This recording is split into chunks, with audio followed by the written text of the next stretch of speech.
작은 도시의 변두리에 자리한 낡은 기와집은 언제나처럼 고요했다. 7년 전 아내와 사별하고 홀로 아들의 가족과 살아가는 김춘동 63세에게 그 고요함은 익숙한 공기와도 같았다.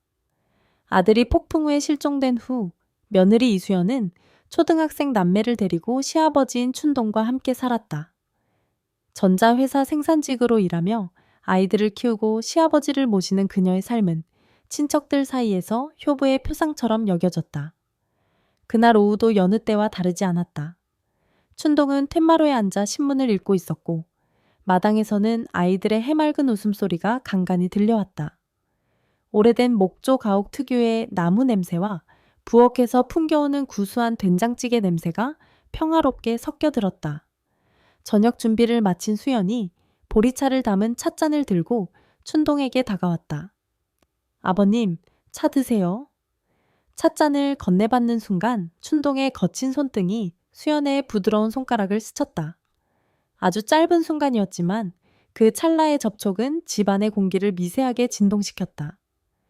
두 사람 사이에는 말로 설명할 수 없는 긴장감이 흘렀다. 수연은 황급히 손을 거두고 부엌으로 돌아갔다. 설거지를 하던 수연은 개수대 위 작은 거울에 비친 자신의 얼굴을 보았다. 29. 아직 젊은 나이지만 그녀의 얼굴에는 조용한 체념과 희미한 그늘이 어려 있었다. 실종된 남편의 얼굴이 떠올랐지만 기억은 안개처럼 아득했다. 그녀의 시선이 무심코 툇마루에 앉은 춘동의 뒷모습으로 향했다. 60이 넘은 나이에도 그의 어깨는 굳건했고 등은 단단해 보였다. 그녀의 머릿속에 아주 잠시 있어서는 안 될 금단의 생각이 스쳤다가 죄책감과 함께 빠르게 사라졌다. 춘동 역시 신문 위로 수연의 모습을 좇고 있었다. 그는 며느리가 아닌 한창인 나이에 자신의 청춘을 저당 잡힌 한 여자를 보고 있었다.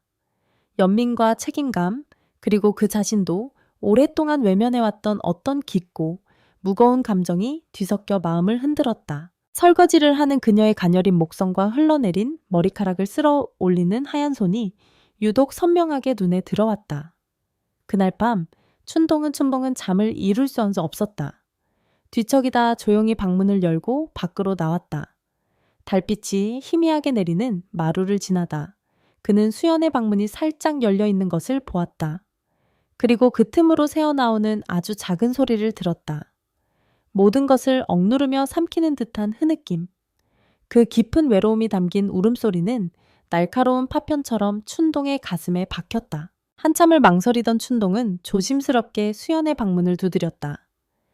얘야, 괜찮으냐? 그의 낮은 목소리에 흐느낌이 멎었다. 잠시 후 수연이 눈가를 급히 훔치며 문을 열었다. 놀란 기색이 역력한 그녀의 얼굴이 달빛 아래 창백했다. 춘동은 아무것도 묻지 않았다. 그저 부엌으로 가 죽은 아내가 자신에게 해주던 것처럼 따뜻한 대추차를 끓였다. 달콤하고 그윽한 대추향이 고요한 부엌을 채웠다. 두 사람은 창문으로 쏟아지는 달빛에 의지한 채 식탁에 마주 앉았다. 춘동의 말없는 배려에 굳게 닫혀있던 수연의 마음이 조금씩 열렸다.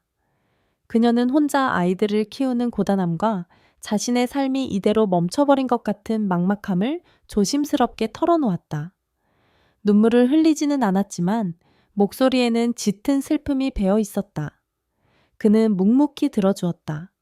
그리고 아내를 잃은 후 자신 역시 깊은 외로움에 허덕였던 날들에 대해 이야기했다.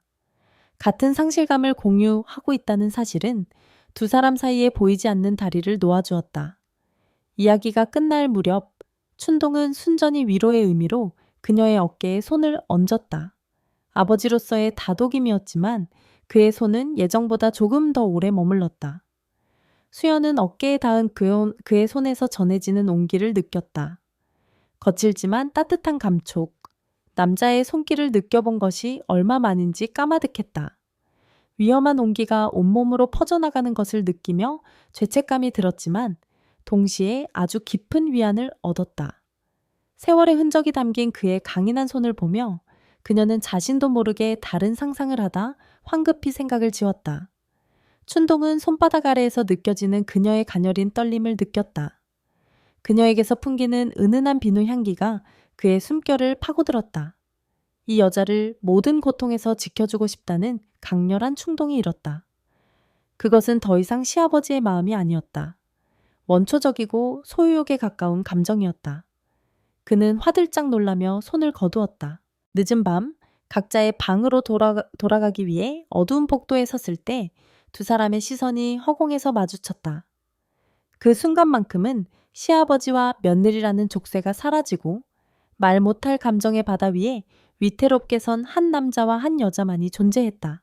그들만의 공간은 집 뒤편에 장독되었다. 햇살 아래 함께 고추를 말리거나 무거운 장독을 옮길 때면 두 사람은 탁 트인 하늘 아래 잠시나마 자유로움을 느꼈다.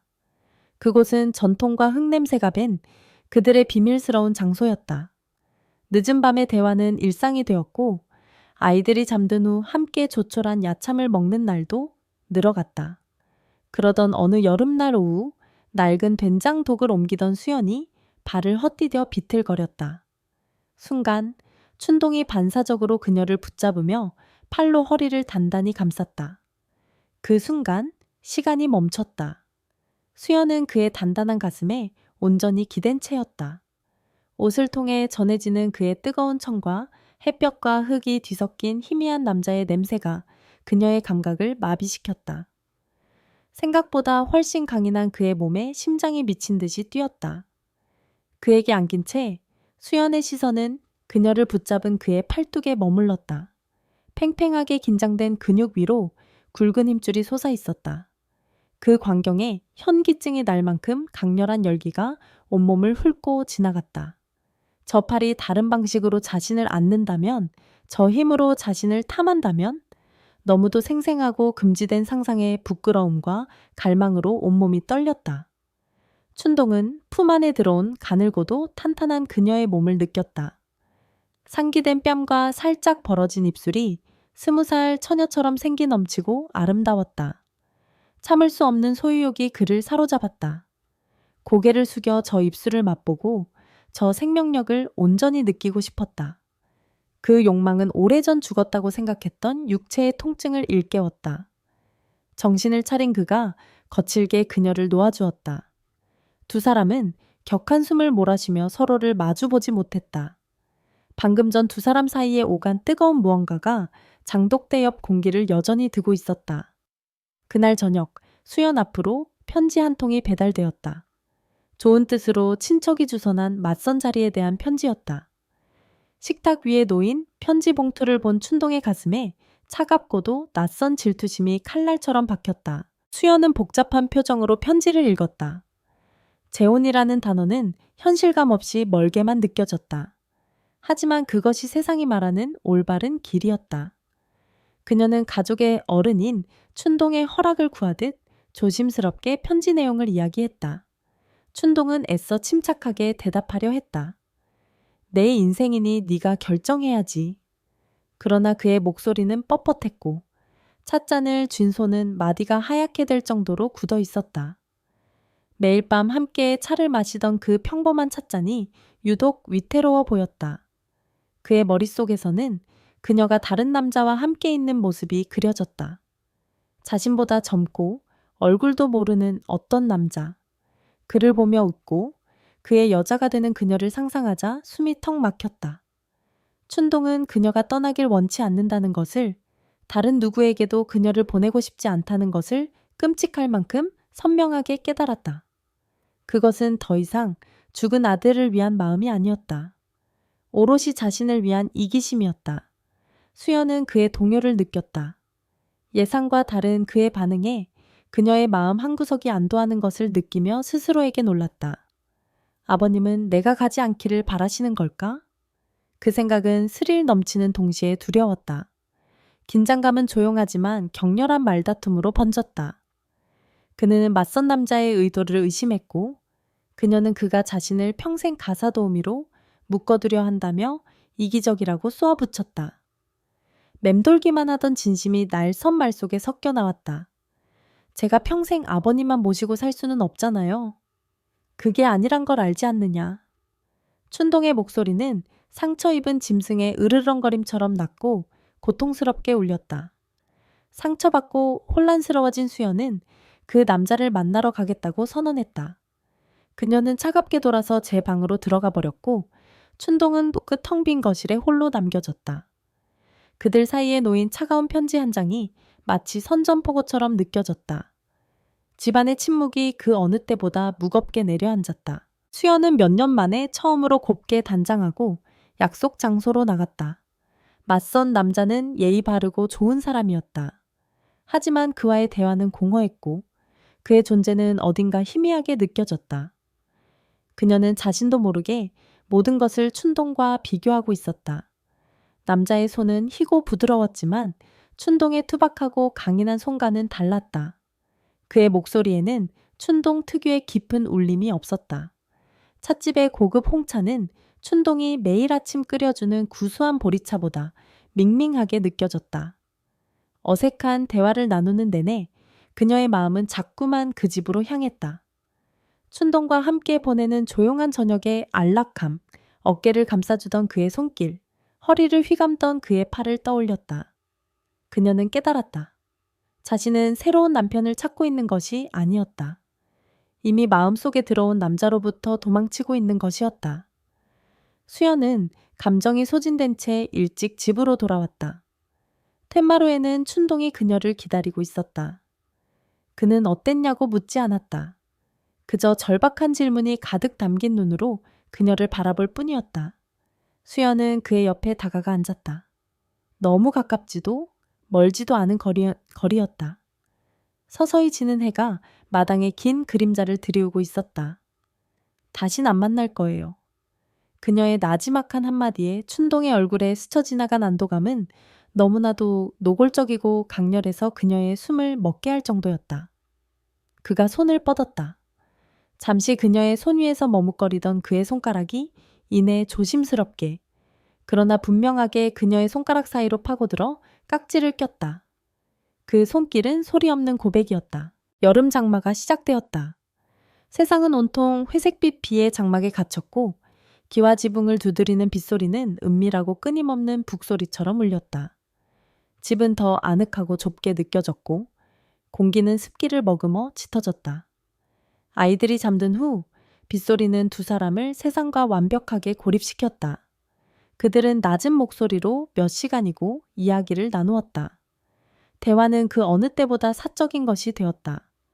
그는 젊은 시절의 꿈을, 그녀는 결혼 전에 꾸었던 소박한 희망을 이야기했다.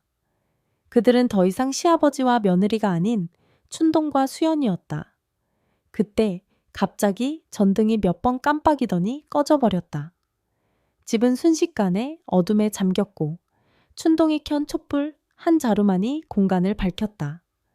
흔들리는 촛불은 두 사람의 얼굴에 춤추는 그림자를 드리웠고 서로의 모습이 낯설면서도 사무치게 익숙하게 느껴졌다. 촛불 아래에서 두 사람의 시선이 얽혔다. 더 이상 어떤 위장도 남아있지 않았다. 그는 그녀의 눈에서 욕망을, 그녀는 그의 눈에서 거친 갈망을 읽었다. 춘동이 천천히 고개를 숙였다. 그녀가 피할 수 있는 모든 시간을 주었지만 그녀는 움직이지 않았다. 두 사람의 입술이 맞닿았다. 처음에는 망설이듯 조심스러웠지만 이내 오랫동안 억눌러 왔던 갈증과 허기가 터져 나오듯 깊어졌다.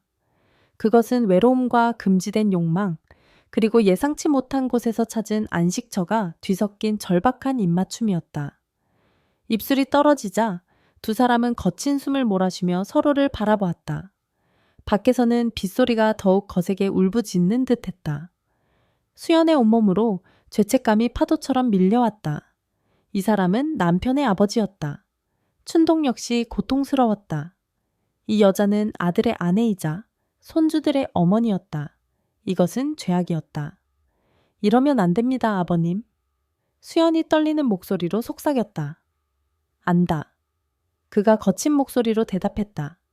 하지만 그의 눈은 여전히 상관없다는 듯 뜨거운 욕망으로 불타고 있었다. 그는 어둠 속에서 그녀를 향해 한 걸음 더 다가섰다.